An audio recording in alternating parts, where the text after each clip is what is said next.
let's close MUFSO with our friend from Datassential, Jack Lee, who is going to give us some great information about food. Please join me in welcoming Jack.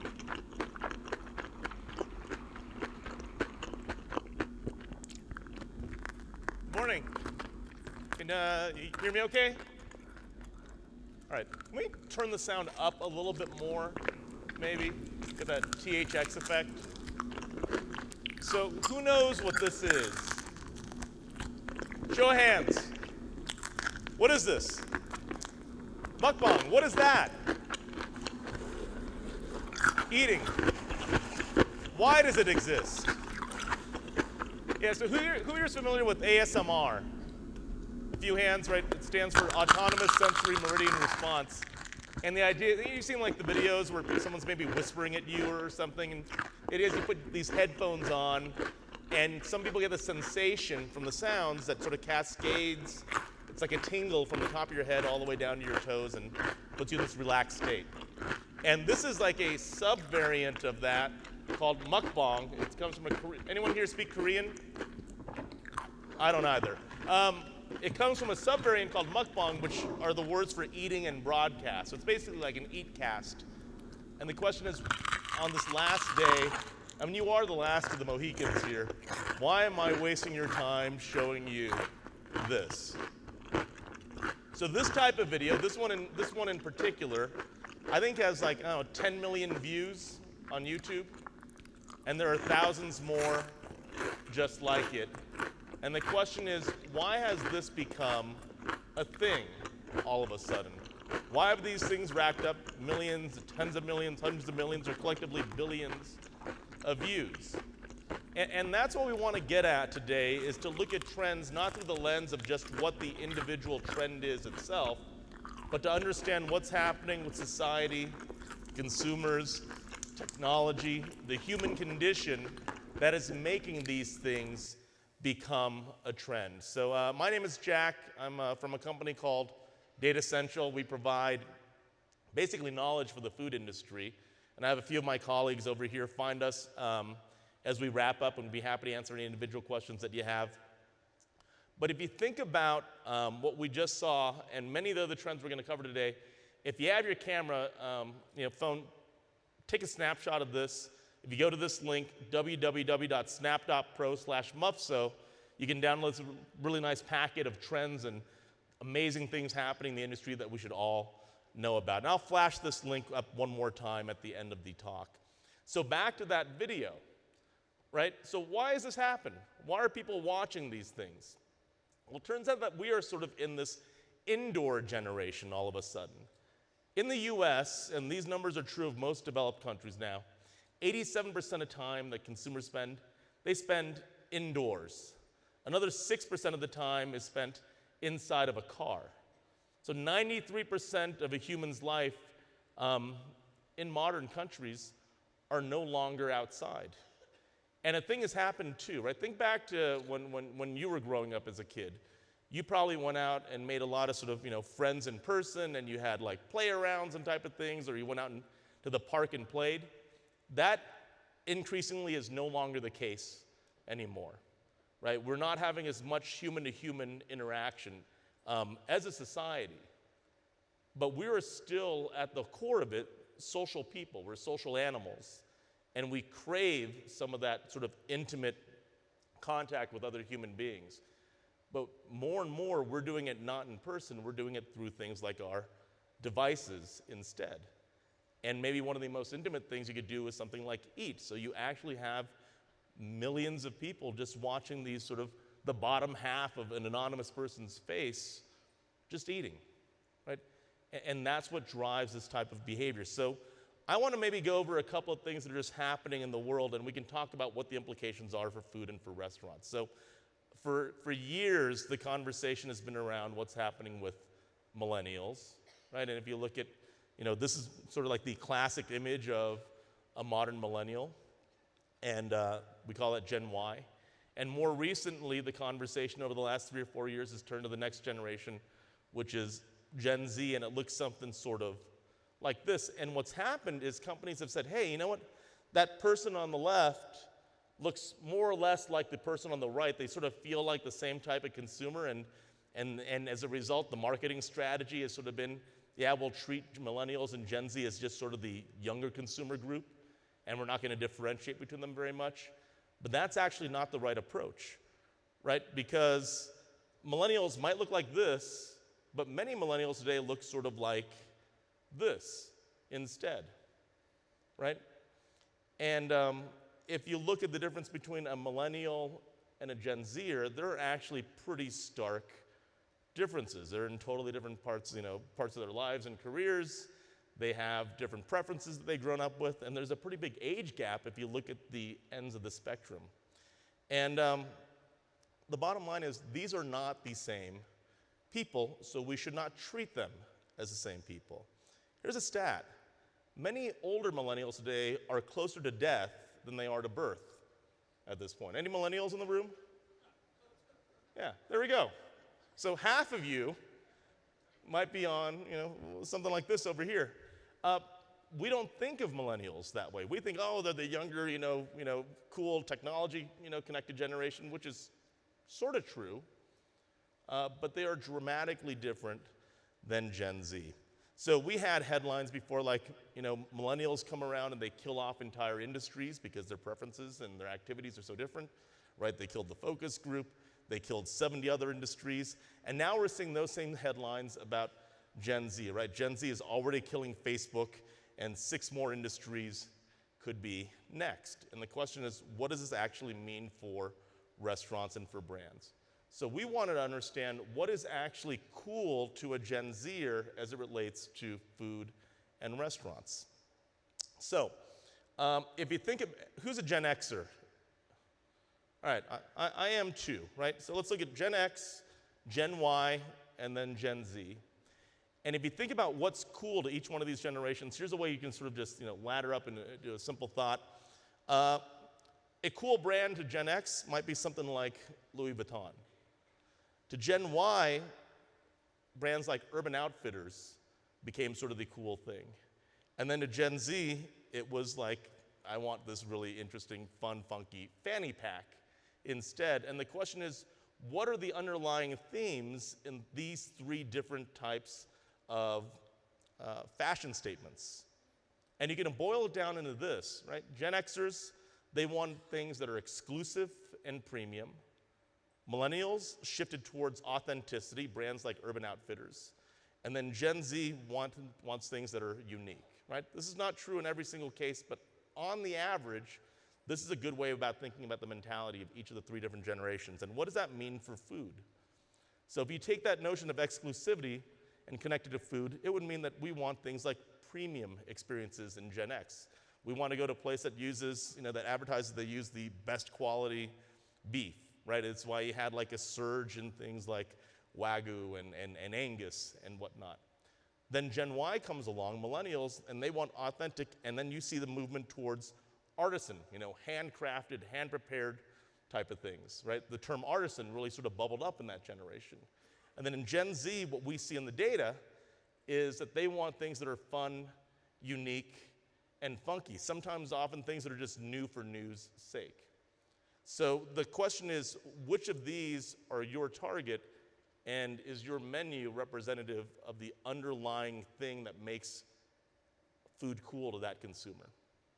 Okay, so using that as a backdrop, we're going to talk about a few different trends today, and we're going to cover a number of different domains. And I think what we could do here is if you have questions, just shout it out, and we'll try to address them on the spot. Maybe we'll even have a live debate. We'll see. So we're going to cover things in the world of health, in the world of global flavors, and what's happening with automation and what that means for the industry. And this is really a look at the future of food. And we're going to start with health. So if you went back to, let's say, yourself or anyone else in, like, let's say 1980, and you asked a consumer, what does healthy mean to you? What would they say? I'm asking you. Low sugar, low fat. What else? Low calorie. Yeah, that was basically the approach, right? And we call that Healthy 1.0, and it was really all about weight management. It's why you had, Weight Watchers and Jenny Craig, low fat, low calorie, low carb became part of that. And what you saw is it crested and then it started to wane at a certain point in the very early 2000s, where the sort of definition of health to the typical consumer shifted from weight management to something else. So think back to 2002, 2003, 2004. What entered the health conversation at that point? So if Healthy 1.0 is about weight management, what was Healthy 2.0 about? I heard one thing over here. What else? Sourcing. Yeah. Antioxidants, micronutrients. So you got a little bit ahead of us. So we're gonna get there. But I think the sourcing piece is part of it. We call that 2.0 feel-good foods, local, natural, organic. It really started to come into play in the early 2000s, and they used to sort of be a difference maker, right? If you had an all-natural, ingredient on your menu, that was something you used to be able to say, ooh, this is, why it's better than other stuff. Now it's sort of table stakes. If your thing is not all natural or locally sourced, it's almost thought to be worse than average at this point. So if Healthy 1.0 was about weight management and 2.0 is about feel-good foods, local, natural, organic, free from bad ingredients, feeling good about what you put in your body, what does Healthy 3.0 look like? Sustainability. What else? What other ideas? Functional. Yeah, I think that's absolutely right. The third generation of health, and it's started to take off. It's only a couple of years old, but it's really starting to accelerate. It's about functional foods, foods that actually do something for you, right? Superfoods, things that sort of give you maybe better mental acuity, things that give you a jolt of energy, for instance, foods that actually have a positive impact on your health in some way. So you'll hear the terms positive nutrition and functional foods, and they all sort of mean about approximately the same thing. But that's a pretty big leap, right? We went from 1.0, which is, I don't want to look bad, to 2.0, to like, I don't want to put bad things inside me, to 3.0, hey, I want to raise the bar so much that I expect more from my food. I expect my food to actually do something for me when I ingest it. So if you think about some of the examples, right, and here's that chronology, 1.0, 2.0 we think will continue to grow, but it is no longer a differentiator. It is essentially table stakes now, and 3.0 was just starting to take off. The chronology looks something like this. And in that 3.0 functional food space, you have, you can look at the data, right? So one thing that we do, we track restaurant menus, been doing it for about 20 years.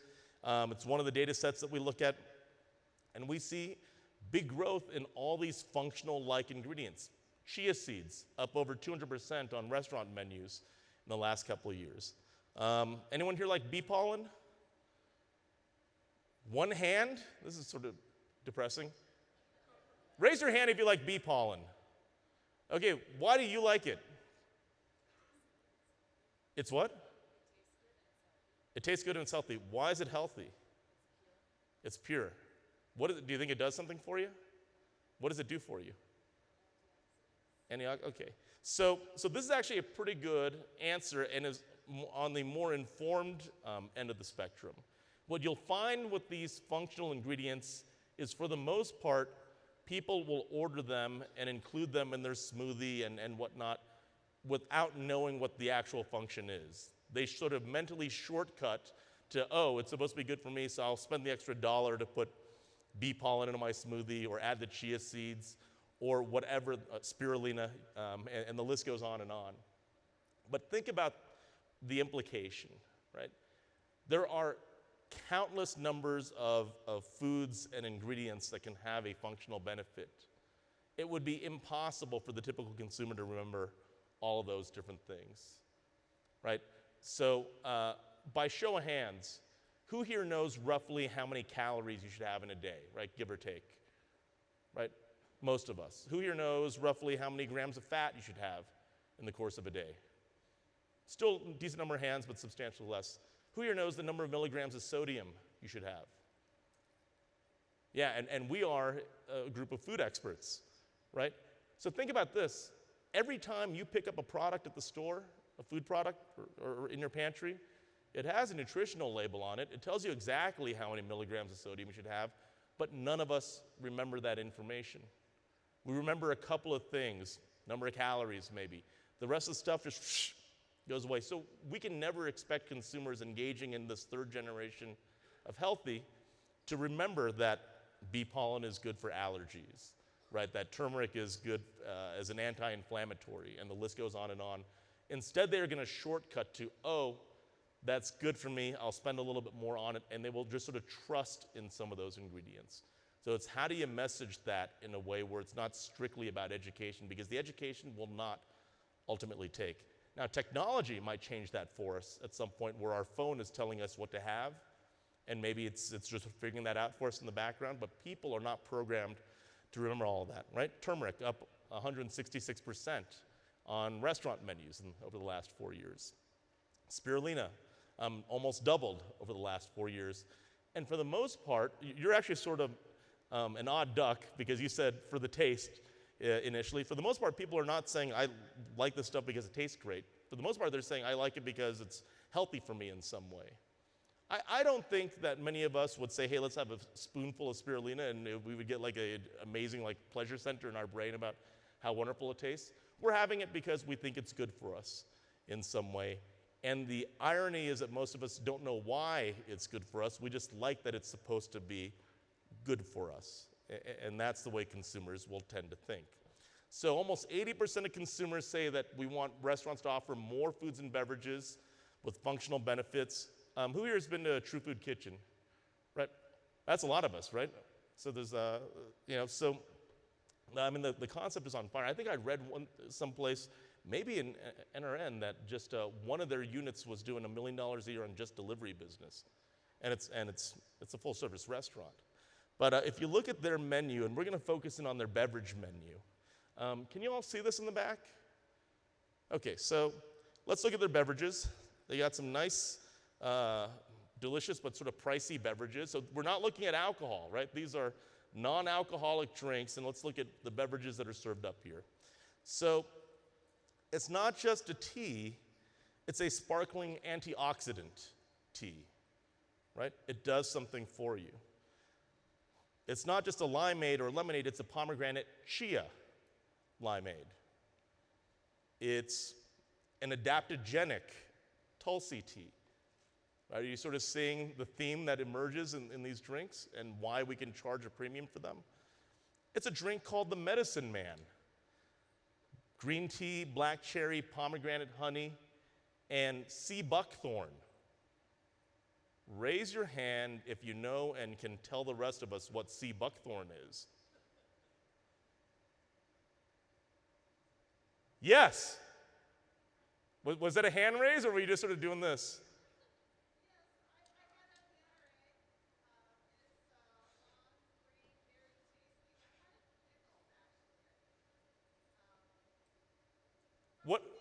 What is it?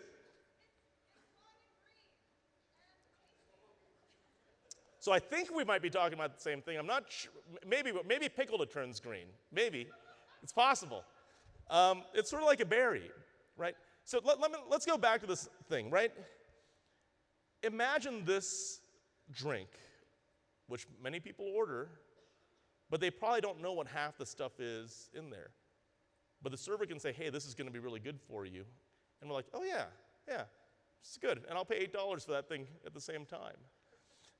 And so here's sea buckthorn. It's thought to be something that promotes skin health and helps with diabetes and helps with high blood pressure and a number of other things that maybe it does, right? We don't know entirely for sure. There hasn't been deep scientific studies on all these, but consumers are gravitating towards these functional types of foods and beverages and ingredients. And there's really a strong case to be made about incorporating these onto your menu. Consumers will also be more experimental. They're willing to be more experimental in trying these types of things because they realize there's going to be a benefit to them beyond just the taste. And then we have a next generation of functional ingredients, right? So who here is familiar with ashwagandha? A couple of hands. You will hear more about this in the years ahead.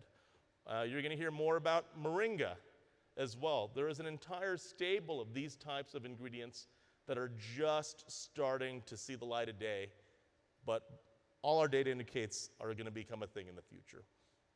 Okay, so we have 1.0, 2.0, and 3.0. The question is,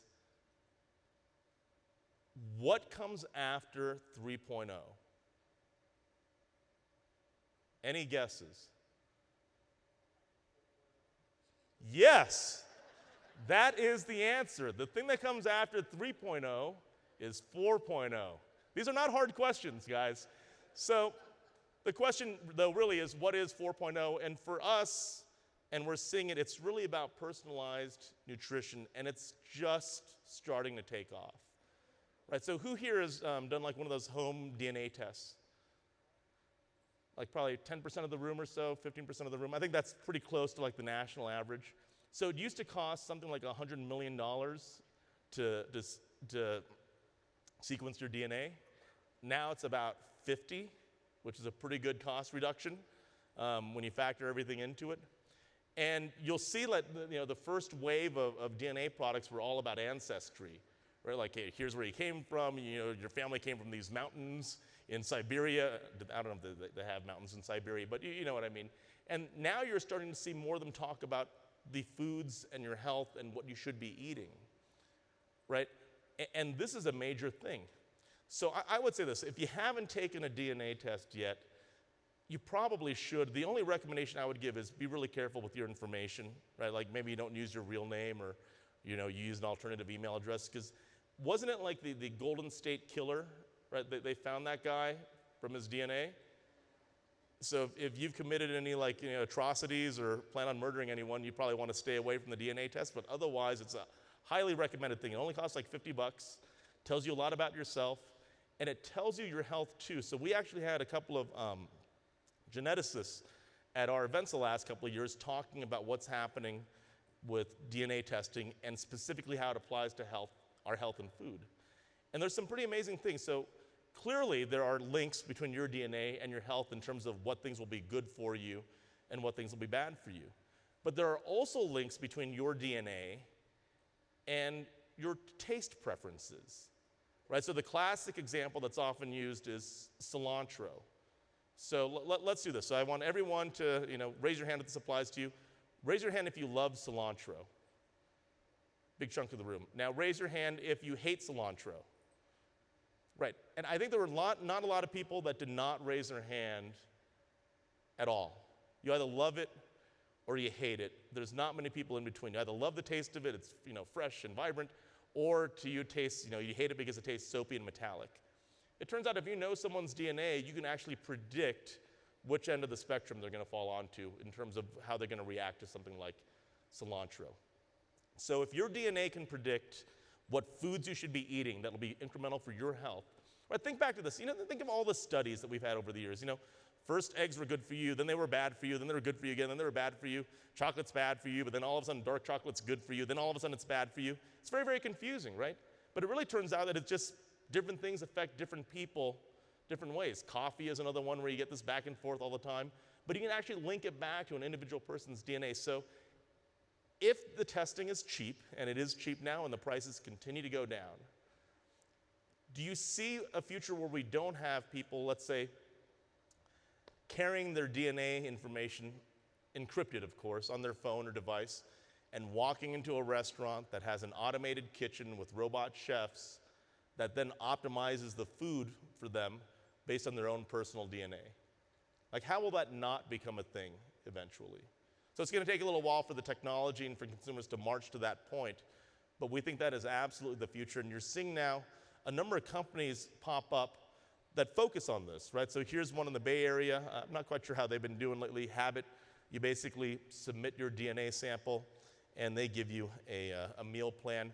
Other companies will actually prepare food for you based on your own personal DNA. So this is just getting started, but there have been a couple of landmark things. Nestle did their pilot test in Japan, which I think now has a couple 100,000 consumers enrolled in it that have shared their DNA to get personalized diet recommendations. And it's only going to grow from here. So be on the lookout. You're seeing also VC money going to startups that do this exact thing, connecting your DNA with food. Okay, the other thing that I think about is just sort of our relationship to meat, right? This has probably been a big topic of conversation, not just this past week, but over the past few years, and all the conversation around plant-based eating and what does that actually mean. So it's how do I want to eat today versus how I want to eat tomorrow. And if you look at those two things, we're going to draw a couple of lines over here. These are unabashed, this is US data, totally unabashed meat eaters. I want to eat meat without restriction whatsoever. I don't want to monitor the amount of meat that I eat. I just want to eat meat. I love it. And you can see that number is expected to decline, right? 16% relative decline in the percentage of folks that say, I want to be a full-blown, unabashed meat eater. Then you have at the opposite end of the spectrum, you have vegetarians and vegans, and that number is expected to grow based on what people are saying they want to do, what their aspirations are. But that's a much smaller number still than the meat-eating population, right? So what's the thing in the middle that will also grow, but is a much larger population than vegans and vegetarians? Yeah, it's exactly that, flexitarians, right? Much bigger in number, also expected to grow, and that's really who the target is for all of these new plant-based solutions, right? This is how people want it. This is what they aspire to do. About half of America wants to be full-blown meat eater. Only about 2% want to be a vegan, but there's 25% that want to be a flexitarian. And what we found is, so think about what flexitarian means, right? And we've studied this in great detail. It's not that flexitarians say, hey, I want to have hard and fast rules that I live by as to when I can eat meat. They just want to sort of personally modulate it as they feel is appropriate for them at that particular point in time. It's not a rules-based thing. It's very, very loose, right? And I know there have been a couple of diets in the past that have tried to sort of build flexitarian eating into some sort of more stringent regimen. Anyone remember the VB6 diet? There's something called vegan before 6, which means you're a vegan before 6 p.m., and then at like 6:01 you could have a porterhouse, and that's basically how the diet works. So it's not so much that, it's just more like, yeah, I want to cut back on my red meat consumption, and red meat really is the target in this. You don't have a lot of people saying, I want to decrease my consumption of chicken. You actually have an increase in percentage of people that say they want to increase their intake of seafood. It's really been red meat that's been the target. And they said, I still want to have it. I just want to be able to limit it a little bit more than I have been, but I want to be the one that makes the decision there. I don't want to be held to certain rules. So what we learned is that vegan foods are not just for vegan people, right? A lot of people want to have vegan items just every now and then. I mean, here are the stats. 2% of consumers say they want a vegan lifestyle. 23% are favorable to vegan eating every now and then. And if you look at all the plant-based products, even if some of them maybe were originally created for that vegetarian or vegan customer, the actual customer is the much broader population of full-time or part-time meat eaters that just want to cut back every now and then. So who here reads Nature? Anyone read Nature? One hand, two hands? Sort of like a scientific, journal-y sort of magazine with a little bit of consumer wisdom in there as well. And here's an article that we really like from it. It says, the impact of meat and lower Paleolithic food processing techniques on chewing in humans, which is it's a real page turner. And there is a line in this article that we think is particularly instructive, which is this: although cooking has had important benefits, it appears that selection for smaller masticatory features in Homo would have been initially made possible by the combination of using stone tools and eating meat. That there is an evolutionary argument for why meat is part of who we are as consumers, right? We are predisposed to crave meat in some way. There's a reason why when people see, or when you see an image like this, something might happen in your head or in your mouth, or you might just start salivating without even realizing it, right? This is that visceral effect that we get from meat. It may be evolutionarily ingrained in us as a species, at least up until this point. There's a reason why people will wait in line for 8 hours, not for a plate of barbecue, but for the chance of maybe getting a plate of barbecue, because if you're the person in the back of this line and you get all the way to the front, you start waiting at 6 in the morning, you get there at like 12:30, and they run out, you're not getting anything. but you're still willing to take that risk, right? To maybe get a plate of that. So let me ask you, do you see these type of lines at your local tofu restaurant? Doesn't happen. It doesn't happen. It's a thing about meat. And we have the stats. 55% of consumers in this country say they love steak. Only 5% say they love tofu. So we have something that we need to work around, right? Consumers love meat, but they want to be healthy. And what we've learned is that this wave of plant-based eating, it only works if it's crave-worthy. And if we think back to the last generation of, let's say, vegetarian type cuisine, right? The traditional sort of veggie burger from like the 80s and 90s. Think about how that thing was menued, right? It was basically a real basic burger probably. There probably weren't many sauces or anything put on there, not a lot of toppings. Maybe it was like on a wheat bun, and maybe it had some sprouts or something.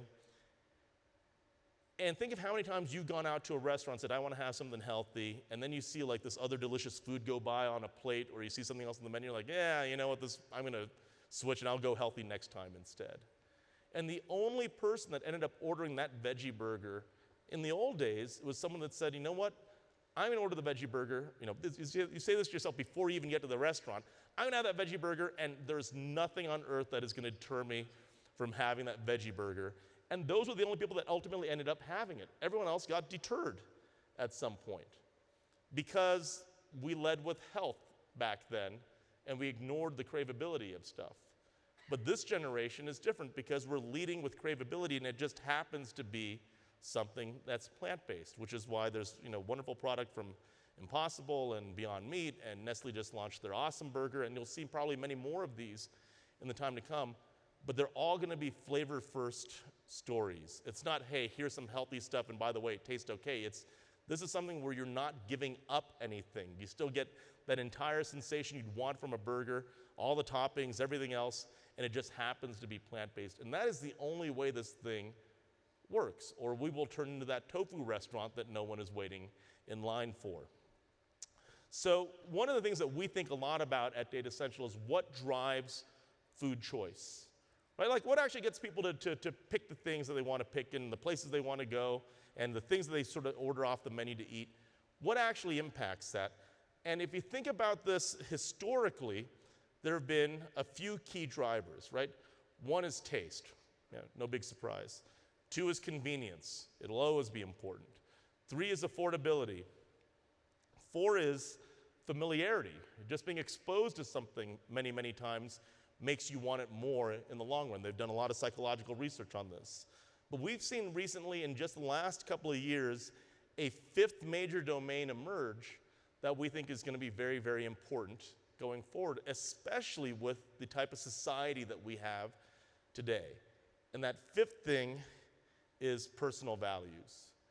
You are seeing this in all walks of life all of a sudden.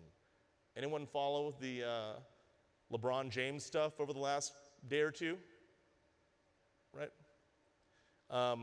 We're connecting our personal values to things that on their surface don't seem to have much in common with that value statement that we want to make. But we're now looking for that in our food as well. So,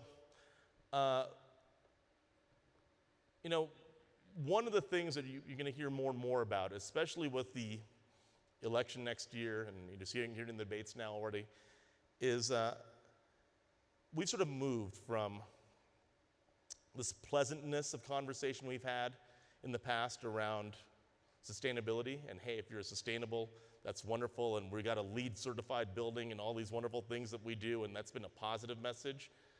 And we like to say we've gone from the positivity of sustainability to this change, right? Where consumers are not thinking that way. It's not about the positivity of sustainability. It's going to turn into the oh shitness of climate change. And it is going to be a major, major topic, and you're going to see more and more of its connection with food talked about in the periods ahead. Who is familiar with the Greenland Ice Sheet? So this guy raises his hands for everything. This is a well-informed person. It's like 150 miles wide, 700 miles long, and 7,000 feet tall, and it's just ice.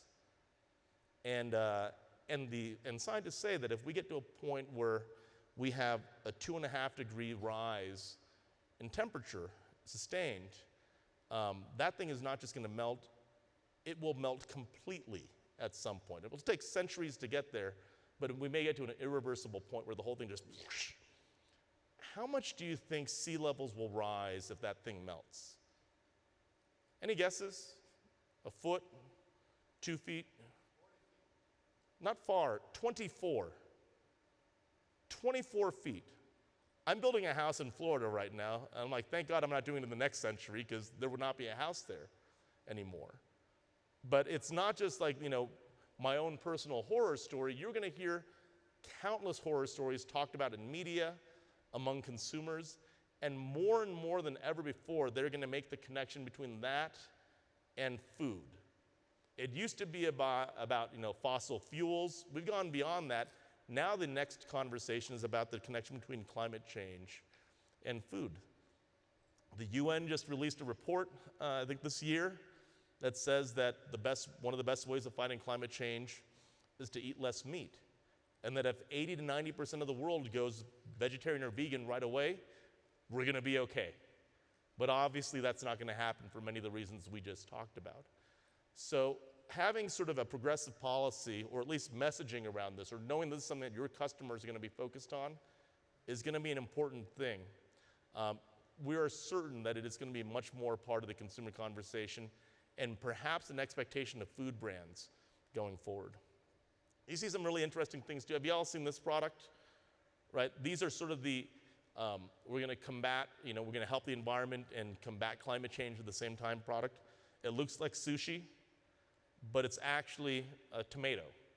It's a sous vide tomato that gives you the texture and the umami sensation of sushi from a company called Ocean Hugger Foods.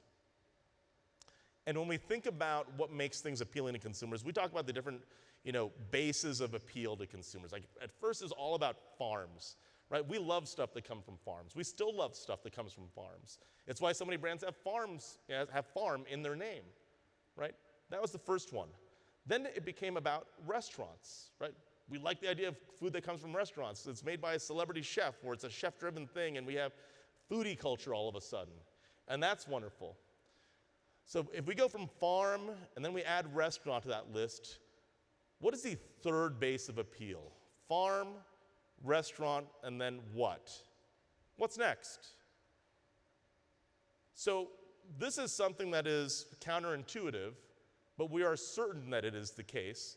We think the third base of appeal goes from farm to restaurant to the science lab. And it's odd because you would think that something created in a science lab is like the opposite of farm food, right? It's the opposite of natural and all these other trends that we talked. It's the opposite of healthy 2.0. But the distinction here is this is food created through science, not for the profitability of the company, but for the benefit of the world in some way. That there is a social good embodied in the reason for that creation. The current crop of plant-based meats and burgers, for instance, are a really good example of that.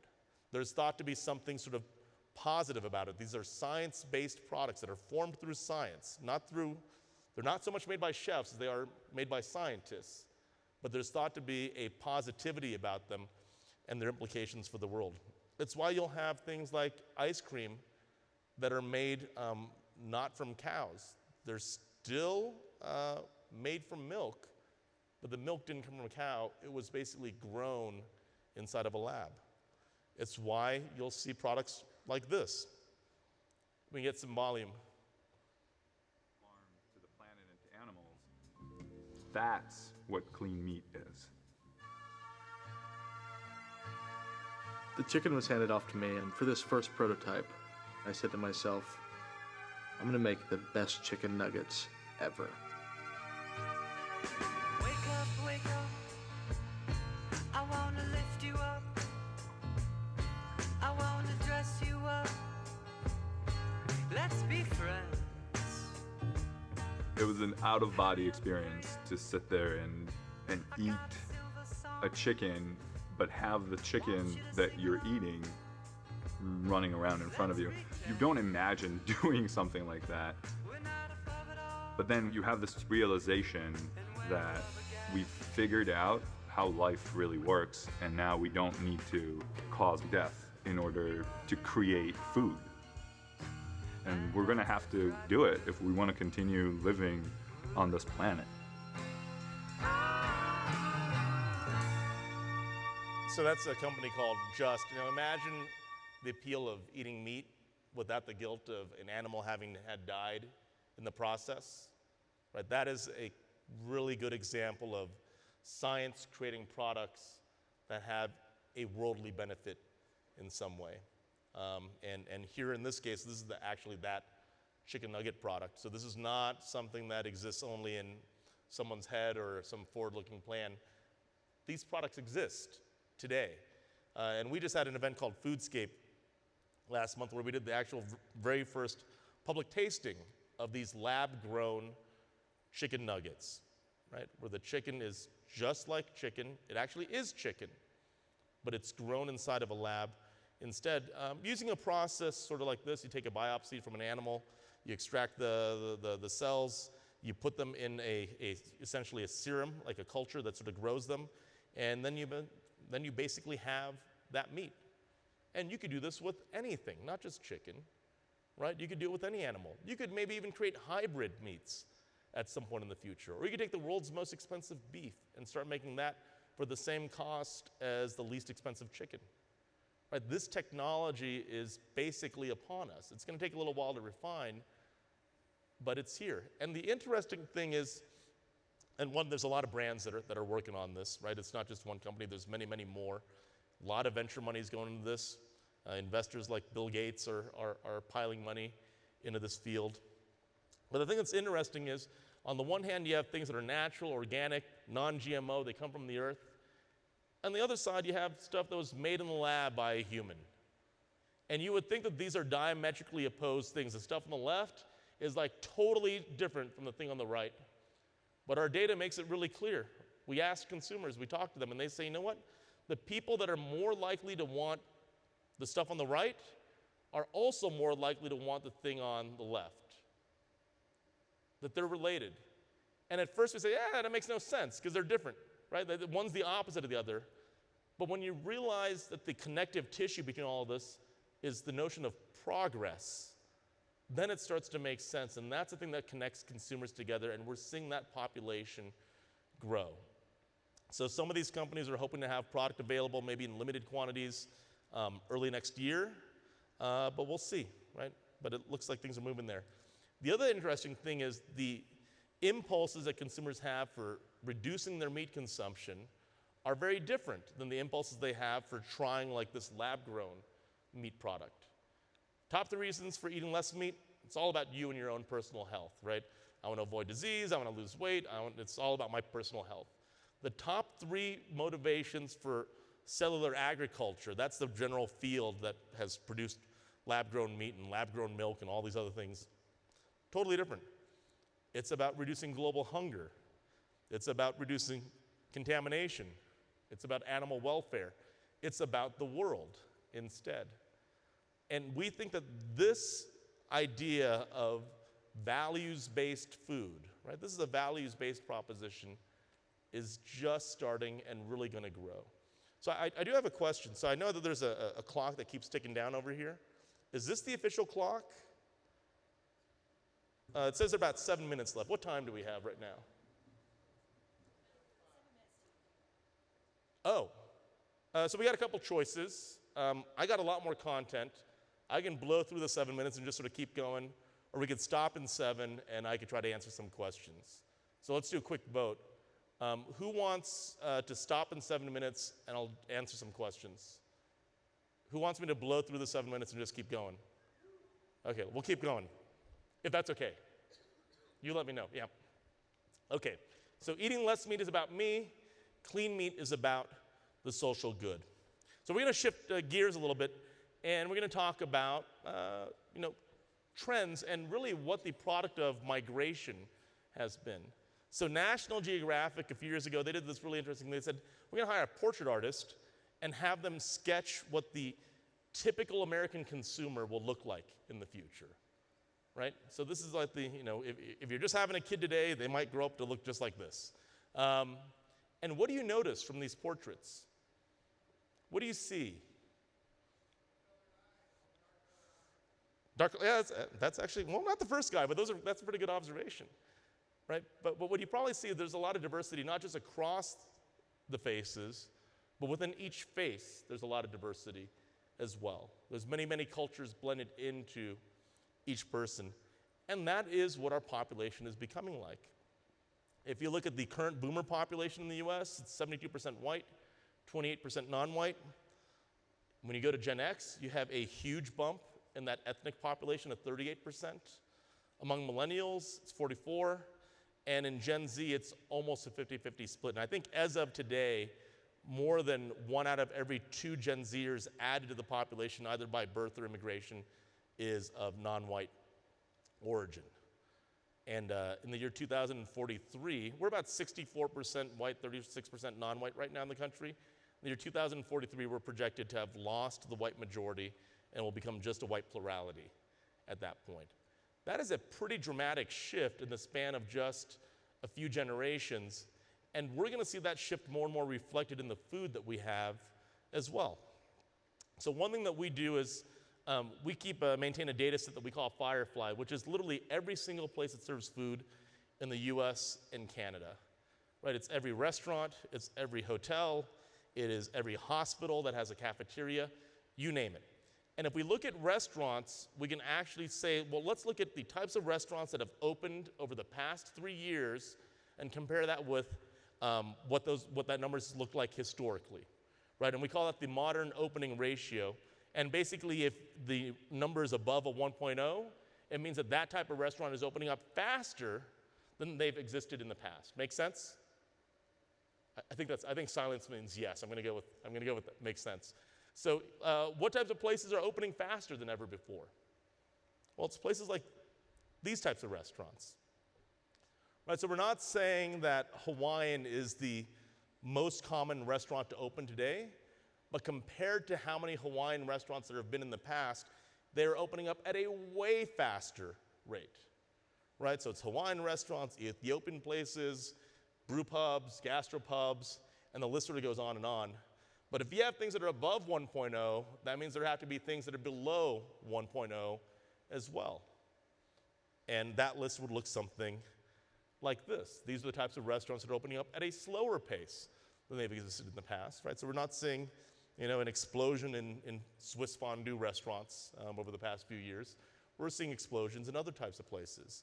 So you have this view of what's sort of emerging and then what's actually sort of slowing. And there's a bunch of stuff in the middle. We're just showing you sort of the top and the bottom over here. So food is actually changing, not just in terms of the dishes on a menu, but the entire concept of the place is changing. The choices of venues that consumers have and the types of food they specialize in are changing at a rapid pace. And if we talk about ethnic trends, the first wave was Latin American trends in the 70s and 80s. Then we had the Asian wave, and we're still seeing ripples of that with Korean and Filipino.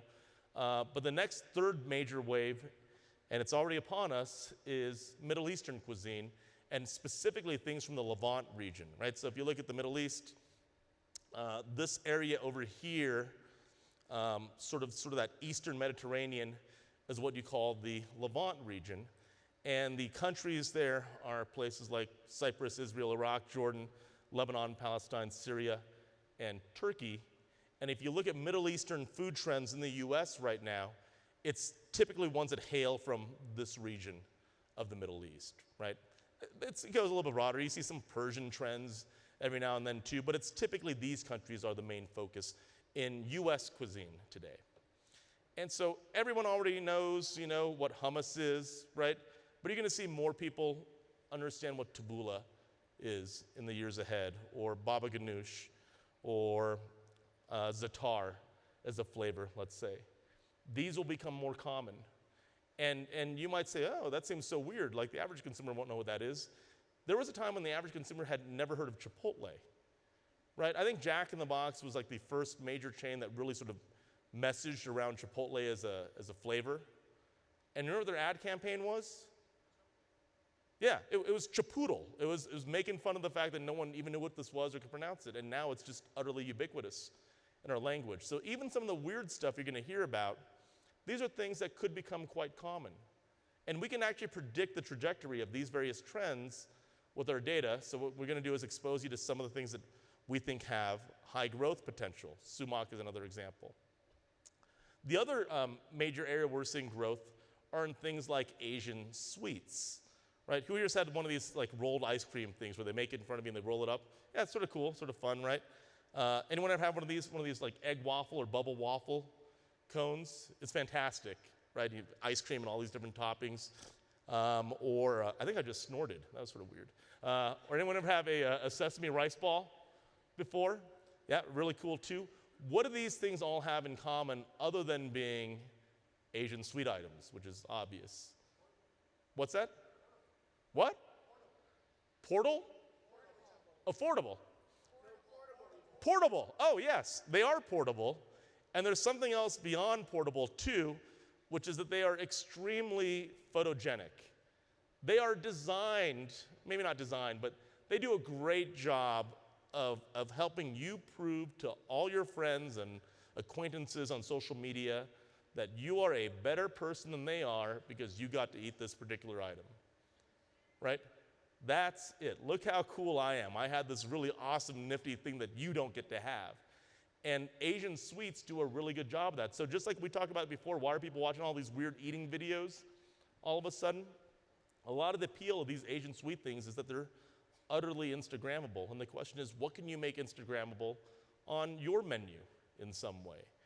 What's that magical thing that you don't have to tell your guest to take a picture of, that they just want to take a picture of?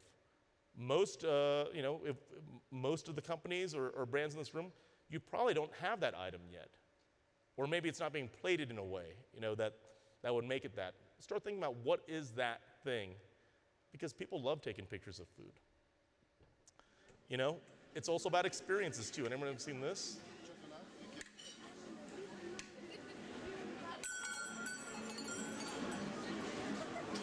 So this is buza, or called dondurma as well. It's this really sticky, like Turkish ice cream. Very, very sticky.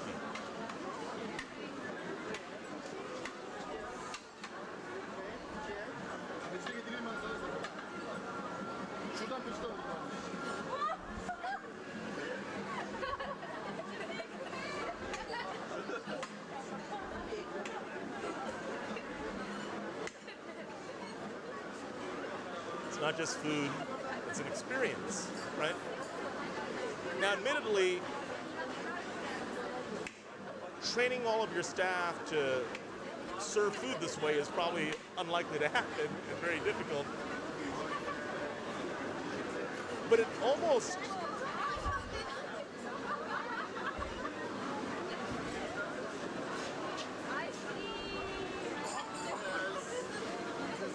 doesn't matter what it tastes like at this point, right? I mean, you've had so much value fulfillment just from the rest of that experience. So this is maybe an extreme example, but how do you bring a little bit of that magic into the way that you interact with your guests, right? It's a thing they'll talk about, it's a thing they'll photograph or take a video of and share endlessly.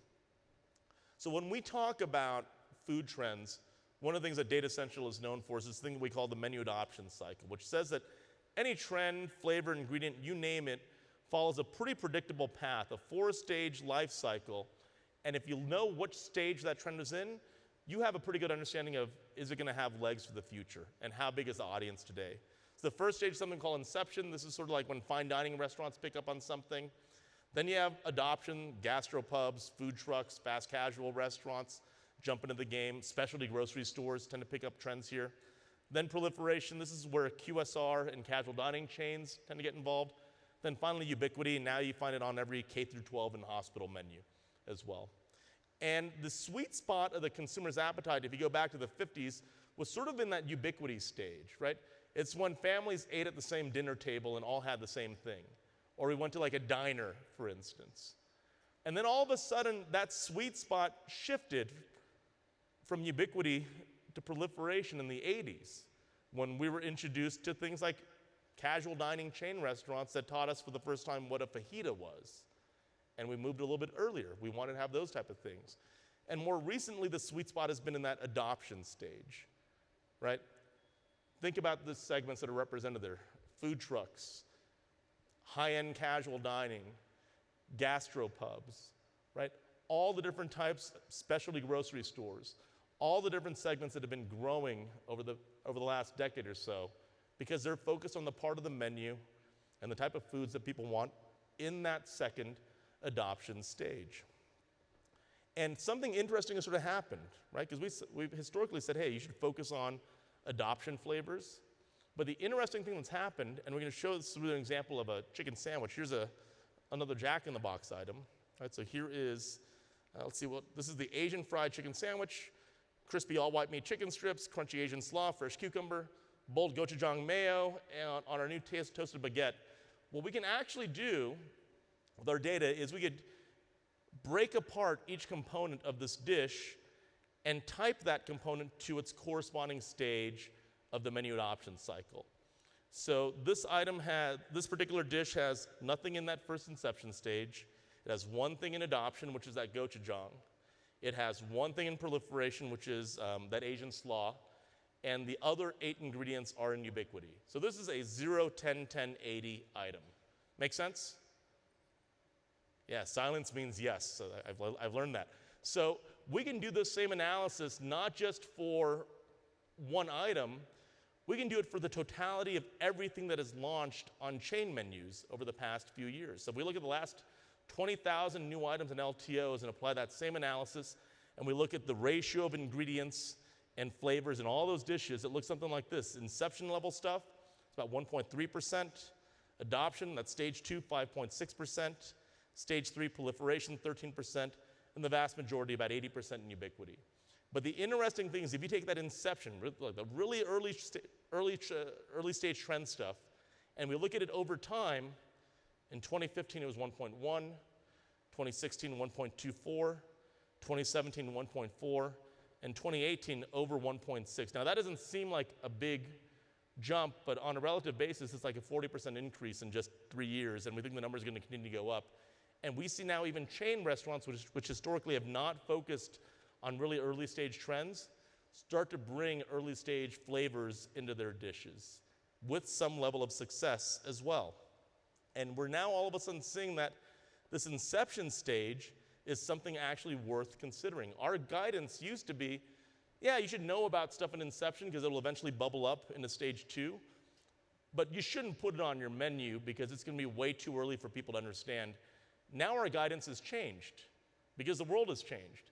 You can now look to things in that early first stage and incorporate them as flavors on your menu if you do it the right way. And maybe here's an example, right? So you look at, this is a product that has French fries, right? Pretty common. Cheddar cheese, jalapeno. And then, oh yeah, it has ghost pepper as well, right? It used to be, not long ago, that the only place you'd find ghost pepper was on YouTube where some idiot ate a ghost pepper and cried for 10 minutes. But now you can find them on a pretty cheap basket of fries from Wendy's. And that works when you take something that's really well known and common, like fries, and add something that makes it sort of special, like an inception stage ingredient, like ghost pepper at that time. And we call that fuse-biquity, which is taking ubiquitous platforms and foods and fusing them with different flavors from around the world that take something that's traditionally been safe and make it a little bit experimental in the process. You look at something like this, right? What do you think of this item? Right, it's got jalapeno and cilantro, pork belly, some Korean flavors. I don't see anyone's like jaw hitting the floor. You're probably all thinking like, yeah, it's okay, it looks pretty good. Like it's not blowing me away. No one's taking a picture of this right now, right? But if you just go back 10 years to the first modern food truck, the Kogi truck in LA, the notion of combining Korean and Mexican flavors was mind-blowing at the time, right? It was, this is, super daring and new, and every food writer was writing about it like, oh my God, how could you do this? It's incredible. And just a decade later, you have this, something you might just sort of expect to find on almost any casual dining menu that, yeah, might be pretty appealing, might be good, but it's not just accepted today, it's almost like an expectation that you would have in walking into that type of restaurant. That happened in just 10 years' time. And that's happened to many other combinations as well. So we have a data set that we call scores, which basically tracks consumer interest and what they think about every single new item in LTO that hits a chain menu, right? So they rate it on purchase intent and uniqueness and all these other metrics. And if you look at a lot of the things that have been surfacing on menus recently, they adhere to this notion of fusebiquity, right? So here's an item that is not just a Benedict, it's a carbonara Benedict, right? It's not just a pizza, it's a citrus adobo pizza, or it's Kung Pao monkfish, right? No one is going to look at the Kung Pao monkfish and say, oh, that's a Chinese dish, right? It's an American item. These are all American dishes right now because they're bringing in things from around the world and putting them into platforms that we understand already as consumers. And it works really well. If you want to bring new things onto the menu, take a familiar platform or maybe a signature platform that's already representing your brand and bring in some interesting stuff to twist it up. You get over the hurdle of having to educate the consumer on what that is right away. It's like a clear path to differentiating your dish and having built-in demand. And it's sort of the standard approach we should all be using for menu innovation. Now, some of us might want to be really daring and do something like really crazy, and you should probably do that every now and then too. But know that you can shortcut to menu innovation by using that notion of fusebiquity or safe experimentation, right? New American food, it used to be that you'd look in, Zagat or something, and you look up New American, and it was all about, California or Farm to Table or Nouvelle, French cuisine. These are all sort of the in the rubric of New American. Now New American means something else. It really just means what we just talked about, fusebiquity. Ubiquitous platforms infused with flavors from around the world. And that is the way you want to go, typically for menu innovation. So what time do we have now? You got 10 minutes. Okay, so I'm not going to be able to get through the entire presentation that time, so I'm just going to go and I guess we'll wrap a little bit early, and if anyone wants to stick around, I'm happy to just keep talking. We need to wrap by 11. We need to wrap by 11. Okay, I'm going to go fast and ask that you come find me or one of my colleagues, and we will get you some really great trend stuff and also the opportunity to dive into some of this data yourself. So we now have the ability to track trends from around the world, right? Not just U.S. menus, but menus from many, many different countries. If we look at something like chicken, this is the penetration rate for chicken, right? This is the percentage of restaurants in different countries that have chicken on the menu. And there's not a ton of variance, right? The numbers are all sort of pretty high. Then you look at something like beef as a counterexample, and we look at the penetration rates for beef in different countries, and there you have a lot more variance, right? Really, really high in the US, but you get all the way down to effectively 0% in one country. And what country would that be? Yeah, that would be India in that case. But even if you exclude India from the list, you see much more variance in beef's availability. And you could look at other types of ingredients too, right? Maybe you look at the avocado, for instance. And here's a world map of avocado. In the US, about 48% of restaurants in the US feature avocado on the menu. In the UAE, it's actually a little bit higher. It's 51%. But good luck getting guacamole in Pakistan. It's probably not happening anytime soon. So you see a lot of variance. And see look at the size of the boxes. They change quite a lot from country to country. And what we learned is, here's a chart where each dot represents a different food or flavor. On one axis, we have global penetration across all these different countries. How common is it? On another axis, we have variance, which is how much does that number change from one country to the next. And there's generally something like a cone of projectability or predictability, which says that as your penetration rate across the world grows, there's more room for your numbers to move from country to country, so variance goes up. And then you have some things that are above that cone and below that cone. So over here you have chicken, right? Super high penetration and very little variance from one country to the next.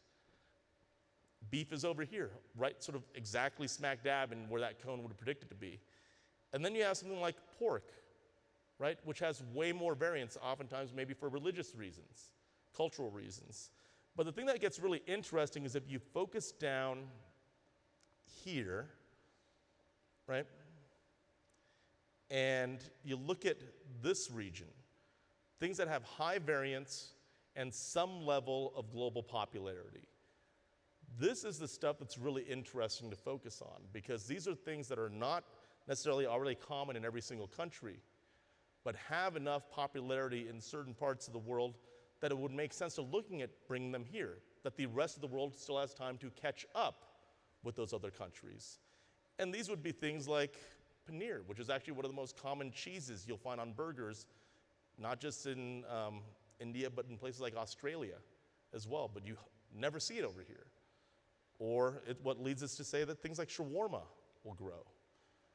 Or za'atar, which is a flavor we already talked about, and countless others. You could do this with data with a high ability to predict. And one thing that we can do too is we can actually make those predictions, right? So here's, we have a platform called Snap, and here's a look at gochujang on restaurant menus. And we can actually look at not just where it's been, but we could hit this artificial intelligence button that we call haiku, and the software will actually predict with 97% directional accuracy, going 4 years in the future, if that flavor is going to continue growing or if it's going to decline or level off. With 97% accuracy, you can do this. You heard the Google guys talking about machine learning, so we've applied that to menu data in this case.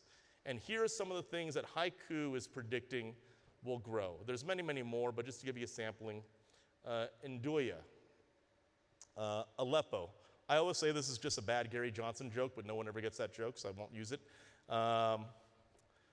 Furikake, Shakshuka, right? And elote, and many, many others. But you could actually make confident predictions about what things are sort of early stage that are gonna not just be early stage in a few years' time.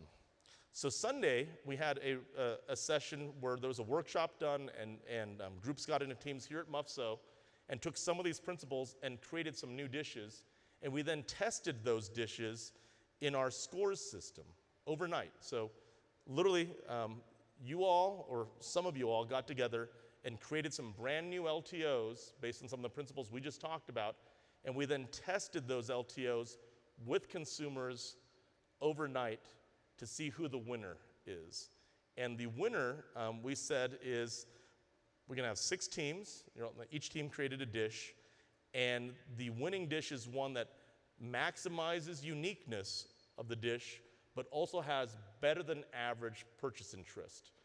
And the way we did that is we benchmarked it against the universe of all other items that have actually launched on the menu, right? So what's gonna be better than average in sales or sales interest, but also ultra unique.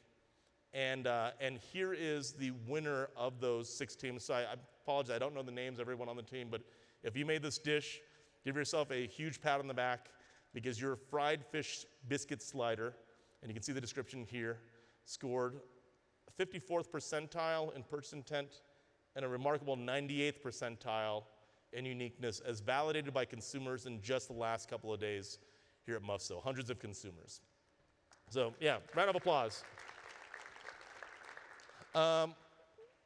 We gotta wrap up, but I'm just gonna quickly motor through some automation stuff, and I apologize that we're gonna skip through. So you probably all heard about ghost restaurants. Here's Deliveroo doing it in the UK. They bought shipping containers and they're partnering with local restaurants to open up really affordable startup restaurants that are delivery only, right? Kitchen United is doing that same principle from a central commissary in the US.